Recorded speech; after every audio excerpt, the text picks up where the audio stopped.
Family should eat after the guests, my daughter-in-law whispered to me in the middle of the restaurant, smiling so politely that no one at the table seemed to notice the insult except me. My son Daniel kept his eyes on the wine list like he suddenly found it fascinating, and I felt something old and tired settle deeper inside my chest. I simply nodded and let the young hostess lead me away from the long candlelit table where the rest of my family sat laughing beneath golden chandeliers. I'm glad you're here. Follow my story until the end and comment the city you're watching from so I can see how far my story has reached. The restaurant smelled exactly the same as it had 40 years ago. Butter, garlic, fresh bread, and sizzling steak drifting through warm amber light, while soft piano music floated across the dining room. Most people probably would have called the place elegant, maybe even intimidating, with its dark walnut walls, white tablecloths, and crystal glasses lined perfectly beneath hanging lights imported from Italy. But to me, it didn't feel intimidating. It felt familiar, painfully familiar. I stood quietly beside the hostess station while Vanessa adjusted the seating chart with the confidence of someone who believed she owned the room. She wore a fitted ivory dress that probably cost more than my monthly grocery budget, her blonde hair styled into perfect soft waves that never seemed to move no matter how windy Chicago became. At 36, my daughter-in-law had mastered the art of looking warm while making people feel small. We just need the extra seats for Daniel's clients, she explained lightly as if she were doing me a favor. You understand, Eleanor. Business comes first tonight. Her hand briefly touched my arm, manicured nails cold against my skin. You'll be much more comfortable over there anyway. Over there turned out to be a small table near the kitchen entrance, tucked partially behind a tall decorative olive tree where I could hear dishes clattering every few minutes. Not exactly hidden, but close enough. Far enough away to make a statement without creating a scene. I looked toward the large central table where Daniel sat, surrounded by investors, business associates, and their polished wives. My son laughed at something someone said, finally glancing in my direction for half a second before quickly looking away again. That hurt more than Vanessa's words ever could. Daniel used to reach for my hand every time we crossed the street when he was little. After his father died, he used to call every Sunday evening just to check if I'd eaten dinner. Somewhere along the years, those calls became monthly, then occasional, then almost non-existent unless Vanessa needed something. Would you like sparkling or still water, ma'am? The hostess asked gently. Her voice pulled me back into the moment. Still is fine, sweetheart, I answered softly. As I sat down, my eyes drifted across the dining room and landed on the far brick wall near the bar. The old black and white photograph was still there. A younger version of me stood beside my late husband Charles in front of this very building before the renovations, before the city skyline changed, before cancer took him 8 winters ago. Most people probably walked past that photo every night without recognizing us. Vanessa certainly never had. She once called the picture cute vintage decor. I folded my napkin carefully onto my lap, while servers carried trays of filet mignon and lobster past my table toward Daniel and his guests. Vanessa raised her champagne glass at the center of the room, glowing beneath the chandeliers as everyone admired her perfect dinner party. Then one of the older bartenders suddenly froze behind the counter and stared directly at me. His expression changed so quickly it almost startled me. Recognition. Real recognition. For a moment, neither of us moved. Then his eyes widened slightly. Mrs. Whitmore, he whispered. The bartender looked older than I remembered, his dark hair now mostly silver around the temples, but I recognized him immediately. Frank DeLuca had worked behind that same polished oak bar since the summer Charles and I reopened the restaurant after the fire in 1989. Back then he had been a nervous young man, barely 22 years old, trying to support a pregnant wife while learning how to mix martinis. Fast enough to survive a Friday dinner rush. Now he stood frozen with a clean glass still in his hand, staring at me like he had seen a ghost walk through the front doors. I gave him a small smile and lifted one finger gently to my lips. Not yet. His eyes shifted toward the center table where Vanessa sat laughing loudly beside Daniel. Then something subtle changed in his expression. Not confusion. Understanding. Frank gave a quiet nod and disappeared through the kitchen doors without another word. Across the dining room, Vanessa tapped her wine glass with a polished fingernail to get everyone's attention. I just want to thank all of you for being here tonight, she said warmly, standing beneath the soft chandelier light like she belonged on the cover of a lifestyle magazine. Daniel and I believe relationships matter more than anything in business, and tonight is about celebrating success together. Several guests applauded politely. Daniel smiled beside her, though it looked strained around the edges. He loosened his tie slightly and glanced toward my table again before quickly looking away. I wondered if he realized how transparent guilt becomes once a mother has spent 40 years reading her child's face. One of the women seated beside Vanessa leaned closer and whispered something that made them both laugh softly while glancing in my direction. I lowered my eyes to the untouched bread plate in front of me and pretended not to notice. Humiliation changes shape as you grow older. When you are young, it burns hot and immediate. But at 68, humiliation settles quietly into your bones like winter cold. You learn how to carry it without making noise. A young waiter approached my table nervously holding a leather-bound menu. "Good evening, ma'am," he said carefully. "Can I bring you anything?" Before I could answer, Vanessa's voice floated across the room. "Oh, Eleanor does not need a menu," she called out sweetly enough for nearby tables to hear. "She always prefers something simple." A few uncomfortable smiles appeared around the dining room. The waiter hesitated, clearly unsure what to do. "I would still like to see the menu, sweetheart," I told him. Gently. "Of course, ma'am." His relief was obvious. Vanessa's smile tightened for half a second before she lifted her champagne again and continued entertaining her guests. I opened the menu slowly, though I did not need to read a single word. I had memorized nearly every dish years before that young waiter had even been born. The smoked ribeye had been Charles's idea after a trip through Texas. The lobster risotto came from my own recipe notebook written in blue ink that still sat in my kitchen drawer at home. Even the blackberry bourbon sauce had started as a mistake during a stormy winter weekend when our delivery truck failed to arrive. Every inch of this restaurant carried pieces of our lives inside it. Yet somehow, sitting alone beside the kitchen doors while my own family celebrated without me, I had never felt more invisible. Then the dining room slowly grew quieter. One by one, servers straightened their posture. Several kitchen staff emerged briefly from the back hallway, whispering among themselves. I watched as Frank reappeared near the bar beside a tall, gray-haired man in a tailored black suit. My heartbeat slowed instead of quickened. I knew that walk immediately. Calm, precise, respectful. Gregory Mercer, the general manager, crossed the dining room toward me with an expression Vanessa had not noticed yet because she was too busy performing for her guests. But the moment Gregory stopped beside my table and gently placed his hand over his heart, the entire atmosphere in the restaurant began to change. Gregory Mercer had always moved through the restaurant with the quiet confidence of a man who understood that real authority never needed to raise its voice. At 71, he still wore perfectly pressed charcoal suits and silver cufflinks Charles once gifted him during the restaurant's 20th anniversary celebration. When he stopped beside my table, the soft conversations around the dining room seemed to dim without anyone fully realizing why. "Mrs. Whitmore," he said warmly, his voice carrying just enough to reach the nearby tables. "I had no idea you were joining us tonight. Had I known, I would have personally prepared the founder's room for you."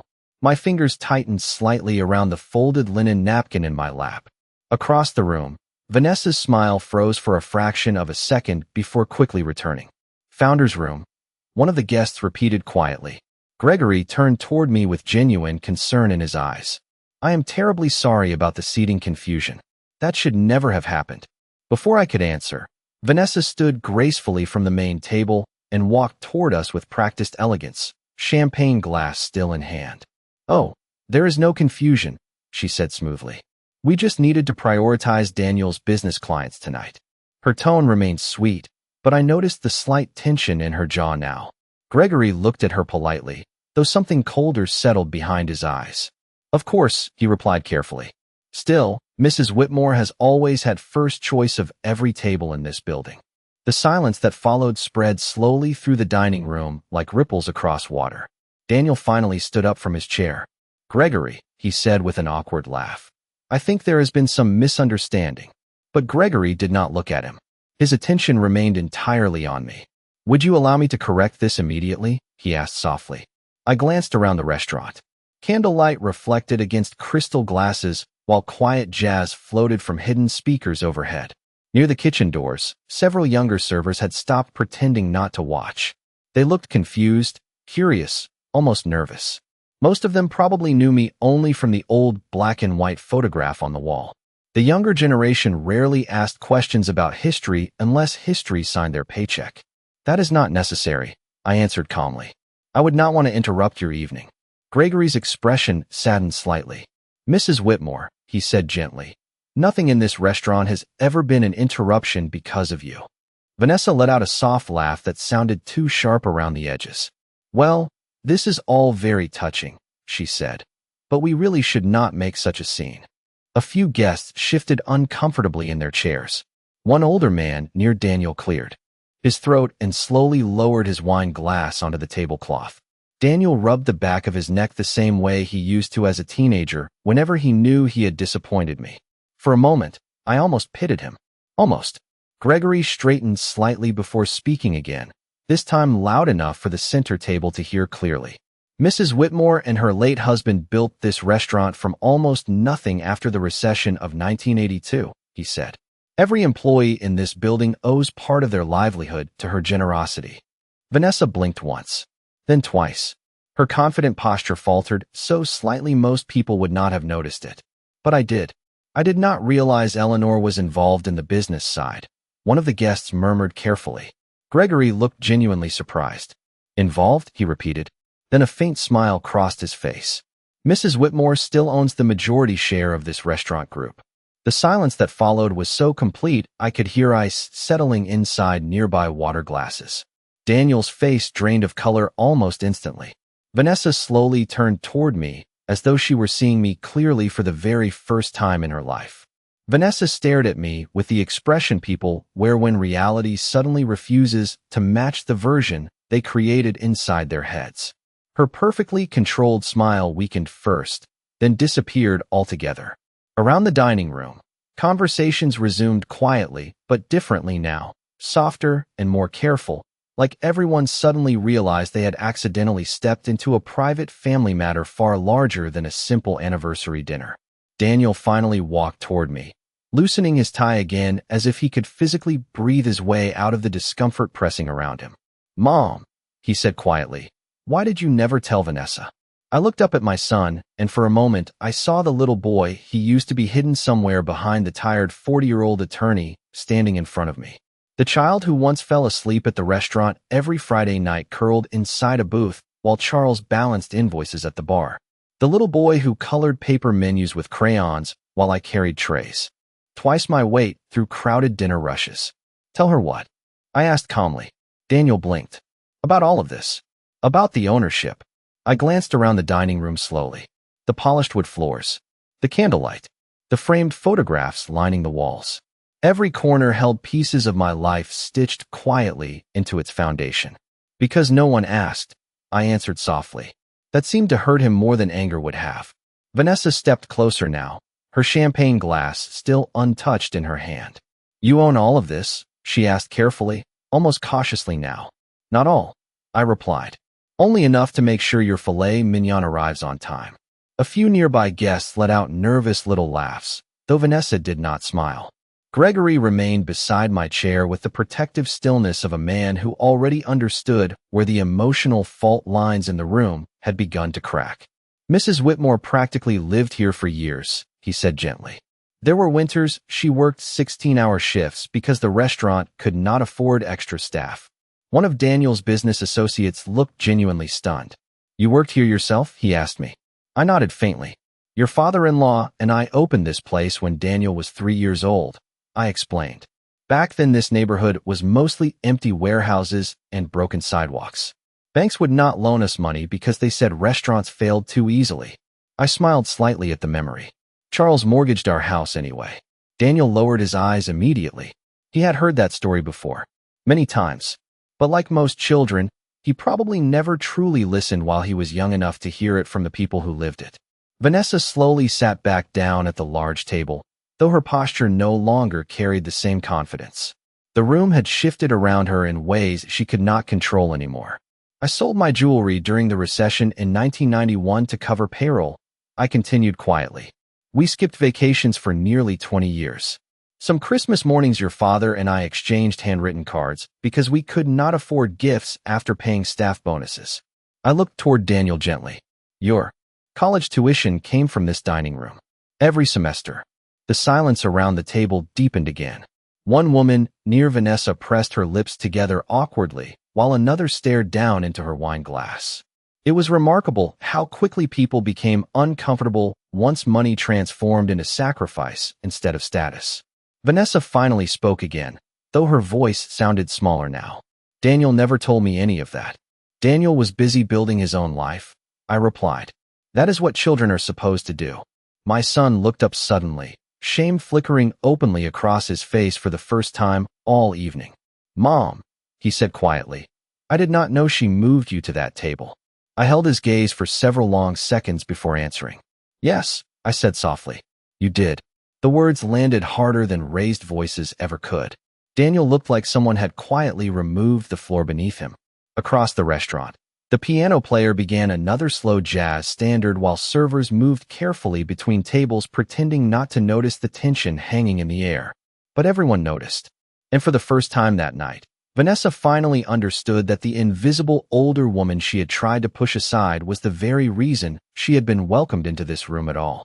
For several long moments, no one at the table seemed to know how to continue the evening.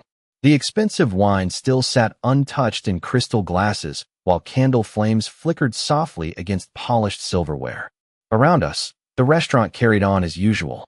Waiters moved gracefully between tables, steaks sizzled somewhere beyond the kitchen doors, and quiet jazz floated through the air as though the entire room had not just shifted beneath my family's feet. Gregory leaned slightly toward me. Would you allow us to move you to the founder's room now, Mrs. Whitmore? He asked gently. Before I could answer, Vanessa spoke too quickly. That really is not necessary, she said with a strained little laugh. Eleanor was perfectly fine here. I turned toward her slowly. For the first time all evening, she could not quite hold eye contact with me. Was I? I asked softly. The question was calm, almost quiet, but it settled heavily over the table. Vanessa opened her mouth, then closed it again. Daniel pulled out the empty chair beside him. Mom, he said carefully, please come sit with us. I looked at the chair for a moment without moving. It was remarkable how quickly people offered kindness once status entered the conversation. Earlier that evening there had not been room for me at the table. Now suddenly there was. Thank you, I said politely, but I am comfortable where I am. Daniel's face tightened slightly. I knew that expression well. It was the same look he wore as a teenager whenever he realized an apology had arrived too late to fix the damage. Gregory nodded respectfully before stepping away to quietly direct the staff. Within minutes, the atmosphere around my small table changed completely. Fresh flowers appeared. A candle was relit. A server arrived carrying a warm basket of rosemary bread I had not seen on the menu in years. Chef insisted. The young waiter explained nervously. He said this used to be your favorite. I smiled faintly. It was Charles's favorite, I corrected softly. Across the room, I noticed several of Daniel's clients whispering quietly among themselves now. One older gentleman finally leaned toward him and asked, not quietly enough, Your mother founded this place? Daniel nodded stiffly. My parents did, yes. That is incredible, the man replied. Mercer Steakhouse is practically a Chicago institution. Vanessa stared down into her lap for several seconds before suddenly looking at me again. Why did you never mention any of this? She asked carefully. There was no hostility in her voice anymore. Only confusion mixed with embarrassment. I considered the question honestly before answering. Because I spent most of my life trying to teach Daniel that a person's value should not come from money, I said. I suppose somewhere along the way, that lesson became unfashionable. Daniel lowered his eyes again. The words clearly landed where they needed to. A server approached carrying a plate covered beneath a polished silver dome. He placed it carefully in front of me before lifting the lid with quiet ceremony. The smell reached me instantly. Lemon butter salmon with roasted asparagus and wild rice. My order. My real order. Not the simple meal Vanessa had chosen for me earlier without asking. Compliments of the kitchen, the waiter said warmly. Chef Anthony remembered exactly how you like it prepared. My throat tightened unexpectedly. Anthony had started washing dishes here at 19 years old after aging out of foster care. Charles used to sneak extra sandwiches into his backpack at closing time because the poor boy never admitted when he was hungry. Now he ran one of the most respected kitchens in downtown Chicago. Funny how the people who truly remembered your kindness were rarely the ones connected to you by blood. Vanessa watched silently as another server arrived carrying a framed photograph from the hallway wall. It showed a younger version of Charles and me standing in front of the restaurant on opening night, snow falling around us while we smiled like two exhausted fools who believed hard work could conquer anything.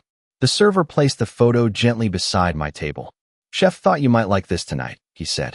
I ran my fingers softly along the edge of the frame while emotion pressed quietly against my chest. Across the dining room, Daniel looked at the photograph too. And for the first time that evening, my son finally seemed to understand that he had not simply allowed his wife to disrespect an older woman at dinner. He had allowed her to diminish the very people whose sacrifices built the life he now took for granted. The rest of the dining room slowly returned to its normal rhythm, but something invisible had changed in the air around our table. Respect has a strange way of moving through a room once the truth arrives. The same people who had barely glanced at me earlier now offered warm smiles whenever they passed by. Servers stopped to ask whether I needed anything. One elderly couple near the window even raised their glasses gently in my direction after recognizing the photograph beside my plate. I thanked them politely and continued eating in silence. Across the room, however, the atmosphere at Daniel and Vanessa's table had become painfully stiff. Conversations that once flowed easily now sounded forced and uneven. Daniel's clients still smiled, but there was caution behind it now, the kind people use when they realize they may have misunderstood the dynamics of a situation completely. Vanessa barely touched her dinner. Every few minutes I caught her glancing toward me before quickly looking away again. Gregory returned quietly carrying a small leather folder in his hands. "Mrs. Whitmore," he said gently. "Chef Anthony asked me to give you this personally." I opened the folder carefully and immediately recognized the document inside. My chest tightened at the sight of Charles's handwriting across the top corner of the page. It was the original opening menu from the restaurant's very first night in business. The paper had yellowed slightly with age, but Charles's notes remained clear. Lower soup price by 50 cents. Add more pepper to steak sauce. Eleanor was right about the bread. My fingertips rested softly against the ink while memories rushed back so vividly I could almost hear Charles laughing beside me again. There had been nights we stayed awake until 3 in the morning scrubbing kitchen floors ourselves because we could not afford cleaning crews. Winters when broken pipes flooded half the dining room while Daniel slept bundled in blankets inside my office upstairs. Summers when Charles grilled steaks outdoors during city festivals just to keep enough cash flowing to survive another month. We built this place one exhausted day at a time together. Not because we wanted luxury, but because we wanted stability for our son. "Mom," Daniel said quietly from behind me. I turned slowly in my chair. He stood there alone now, hands shoved awkwardly into his pockets like a nervous teenager again. "Can we talk?" I looked at him for a long moment before nodding toward the empty chair across from me. Daniel sat down heavily, rubbing both hands over his face before speaking. "I did not know she moved you away from the table on purpose," he said quietly. "I thought maybe you preferred somewhere quieter." I studied my son carefully. He looked exhausted suddenly. Older than 40. Guilt does that. To people. "Daniel," I asked softly, "when was the last time you asked me what I preferred?" His mouth opened slightly, then closed again. The question lingered painfully between us. Around us, glasses clinked softly while warm candlelight flickered against polished walls. But at our small table near the kitchen entrance, it felt strangely quiet now. "I know tonight looked terrible," he finally said. "Vanessa can be intense sometimes about appearances and business dinners." I almost smiled at the understatement. "Appearances matter to her because she believes appearances create value," I replied calmly. "Your father spent his entire life teaching the opposite." Daniel lowered his eyes again. "She did not mean to disrespect you." "No," I said gently. "She simply never imagined I deserved respect in the first place." That landed harder than anything else I had said all evening. I watched my son absorb the truth slowly, painfully. Not because Vanessa had openly insulted me, but because he had quietly allowed smaller insults for years without noticing where they eventually lead. Missed birthdays, shortened visits, Holiday dinners where I somehow ended up helping in the kitchen while everyone else celebrated. Little humiliations rarely arrive all at once. They accumulate silently until one evening you find yourself seated beside the kitchen doors in a restaurant your own hands helped build. Daniel looked toward the framed photograph beside my plate, and his voice became almost unsteady. Dad would be disappointed in me tonight. I folded my napkin carefully before answering. Your father would be disappointed that you forgot where you came from, I said softly. There is a difference. Daniel sat across from me in silence for several moments after my words settled between us. I could see the conflict moving across his face like shadows passing through water. Part guilt, part embarrassment, part realization that the version of himself he presented to the world tonight was not the man his father raised him to become. At the center table, Vanessa remained seated beside Daniel's clients, though she no longer looked comfortable wearing the role of hostess. Her shoulders had stiffened slightly, and every smile now appeared delayed, forced into place half a second too late. One of the women beside her quietly excused herself to the restroom, while another suddenly became very interested in rearranging silverware on the tablecloth.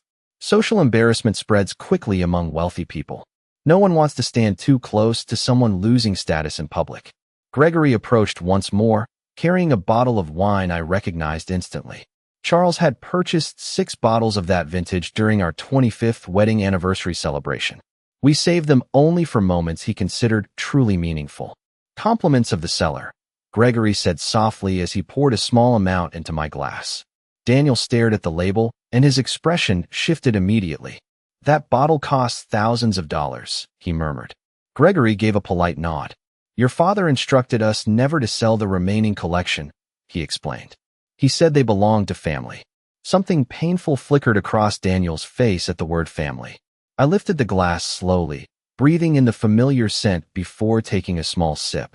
For one brief second, I could almost hear Charles beside me again, teasing me for always holding expensive wine like it was sacred church water. Still too dry for your taste? He used to joke. The memory warmed and hurt at the same time. Mom, Daniel said quietly, why did you never take a more active role after Dad passed away? I set the glass down carefully before answering. Because grief changes people, I said softly, and because I thought stepping back would allow you to step forward. He swallowed hard at that. But you never told me the restaurant was still mostly yours. I looked toward the dining room slowly. Ownership papers matter less than character, Daniel, I replied. I wanted to believe you understood that. Before he could respond, Vanessa suddenly approached our table. Her heels clicked softly against the hardwood floor, while several nearby guests pretended not to watch her. She stopped beside Daniel first, then finally looked directly at me. For the first time since I met her 12 years ago, there was no polished confidence in her expression, only discomfort mixed with uncertainty. Eleanor, she began carefully, I think tonight may have gotten misunderstood. I remained quiet. Vanessa glanced briefly toward Gregory, who stood nearby with unreadable calm. I never intended to upset you, she continued. I was only trying to organize the dinner properly for Daniel's clients. Of course, I answered politely. Clients should always come first. My calmness seemed to unsettle her more than anger would have. That is not what I meant, she said quickly. Daniel finally spoke, his voice low and tense. Vanessa, you moved my mother beside the kitchen. Vanessa looked defensive immediately. I was trying to create a professional atmosphere by hiding my mother behind a plant. The sharpness in Daniel's voice surprised even him. Several people at the nearby tables glanced over before quickly pretending not to notice. Vanessa crossed her arms slightly. Daniel, please do not do this here. No, he replied quietly. That is exactly the problem. We never do this anywhere. Silence settled heavily again. I watched them both carefully and realized something sad in that moment. Vanessa had not created this distance between Daniel and me alone. She had simply stepped into a space my son allowed to grow empty over time. Neglect rarely arrives dramatically. Most relationships fade through small permissions granted day after day until disrespect feels normal. Gregory gently cleared his throat. Mrs. Whitmore, he said respectfully, the founder's room is prepared whenever you are ready. I looked toward the private hallway near the wine cellar entrance where soft amber light glowed behind frosted glass doors. Charles loved that room because it overlooked the entire dining floor without anyone realizing they were being watched. "Thank you, Gregory," I replied softly as I stood from the table. Then I turned toward Daniel and Vanessa one final time. "Enjoy the rest of your evening," I said calmly. "And next time you invite someone to dinner, make certain you actually leave room for them at the table." Gregory walked beside me through the quiet hallway leading toward the founder's room while the noise of the dining floor softened behind us. The farther we moved from the main dining area, the more the restaurant felt like the place Charles and I once knew before expansion, investors, and polished marketing campaigns transformed it into something trendier and more expensive. Here, the walls still held framed photographs from the early years, newspaper clippings, old menus, pictures of exhausted young employees smiling beside stacks of dishes after midnight shifts. There was even one photograph of Daniel at 8 years old wearing an oversized apron while proudly holding a tray of dinner rolls twice the size of his hands. I paused briefly in front of it. "Your son used to sneak extra desserts to customers when no one was looking," Gregory said quietly with a small smile. Charles always pretended not to notice. I let out a soft laugh before the sadness returned just as quickly. "Back then he understood what hospitality meant," I murmured. Gregory opened the frosted glass doors gently and stepped aside for me to enter first. The founder's room remained exactly as Charles designed it years ago. Warm mahogany walls, low amber lighting, deep leather chairs softened with age. Through the large interior window, the entire restaurant floor stretched below like a quiet stage. From here, Charles used to watch every table carefully, believing a restaurant revealed its soul through the way people treated one another during dinner. I slowly sat down at the long private table while Gregory poured another small glass of wine. "Chef Anthony prepared your favorite dessert," he said softly. "The bread pudding recipe Mr. Whitmore refused to let anyone change." My throat tightened again. "Thank you, Gregory." He gave a respectful nod before quietly leaving me alone. For the first time all evening, silence finally settled around me without tension attached to it. I looked down at the old photograph Gregory had placed beside my plate earlier. Charles stood with one arm around my waist while snow fell behind us on opening night. We looked exhausted, hopeful, young enough to believe sacrifice guaranteed loyalty in return. Sometimes I wonder if every parent secretly believes that. A quiet knock interrupted my thoughts. Before I could answer, the door opened slowly and Daniel stepped inside alone. He looked different now somehow. Smaller perhaps. Not physically, but emotionally stripped of the confidence he carried earlier that evening. "Can I come in?" he asked quietly. I nodded toward the empty chair across from me.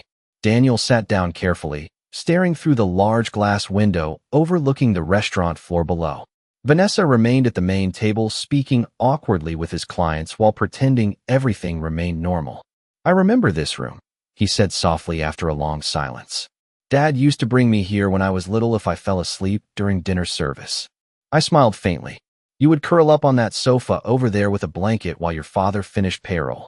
Daniel looked down at his hands. "I have been trying to remember when everything changed." His honesty caught me slightly off guard. I studied my son quietly before answering. "Nothing changes all at once," I said gently. "People drift a little at a time.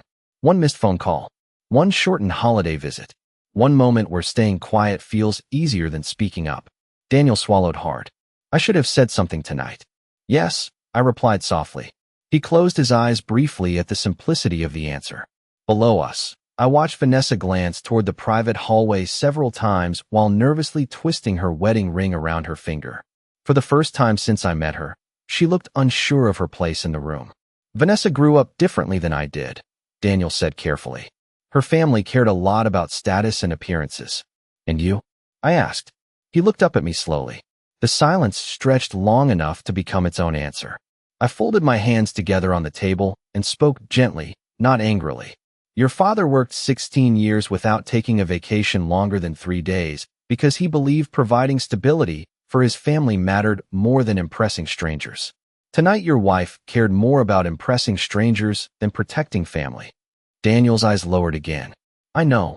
I looked through the glass window at the crowded restaurant below us, at the employees carrying plates through the dining room Charles and I built together, at the guests laughing beneath warm amber light, completely unaware how much invisible sacrifice surrounded them every evening.